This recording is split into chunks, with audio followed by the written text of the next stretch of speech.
Could I just say two-thirds right? Perfect. So you gave him a B? B plus. A minus. I always give it an A minus. Rate inflation? I just wanted to add a footnote, which is that China's also not a threat. It's just not a threat. I mean, we're going to get to it. China's a market. It's got great food, great culture, wonderful people, a civilization 10 times older than ours. It's not a threat. Well, as an economist, can you talk about the impact of a cold or hot conflict with China from an economic perspective, given the trade wars? Yeah, it would wreck California for one thing. It would destroy the economy that you guys are making completely. This economy has been the biggest beneficiary of China's rise probably in the whole world.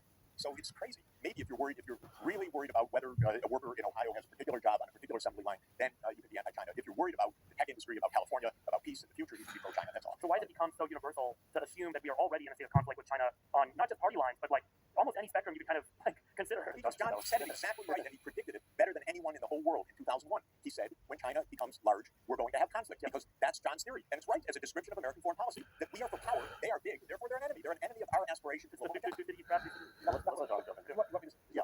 Yeah. I think that what's interesting, I mean, you and Jeff, I think, arrive at similar conclusions about Ukraine, but different ones on China, right? Because Jeff is an economist, and I think sees the world in fundamentally positive some ways based on the potential for trade, economics, basically. Whereas you see the world as more of a zero-sum game based on the balance of power. Why don't you explain that to me? Okay.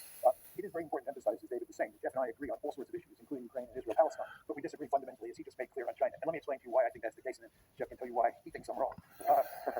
It has to do with security, whether you privilege security or survival, or whether you privilege prosperity. And economists, and I would imagine most of you in the audience, really care greatly about maximizing prosperity. For someone like me who's a realist, what I care about is maximizing the state's prospects of survival. And when you live in an anarchic system, and in IR speak, that means there's no higher authority, there's no night watchman that can come down and rescue you if you get into trouble. And this is the international system. There's no higher authority. In that anarchic world, the best way to survive is to be really powerful. As we used to say when I was a kid on New York City playgrounds, you want to be the biggest and baddest dude on the block. And that's simply because it's the best way to survive. If you're really powerful, nobody fools around with you. The United States is a regional hegemon. It's the only regional hegemon on the planet. We dominate the Western Hemisphere. And what China has begun to do, as it's got increasingly powerful economically, is translate that economic might into military might. And it is trying to dominate Asia. It wants to push us out beyond the first island chain. It wants to push us out beyond the second island chain. It wants to be like we are in the Western Hemisphere. And I don't blame the Chinese one bit. If I was the national security advisor in Beijing, that's what I'd be telling Xi Jinping we should be trying to do. But of course, from an American point of view, this is unacceptable. And we do not tolerate peer competitors.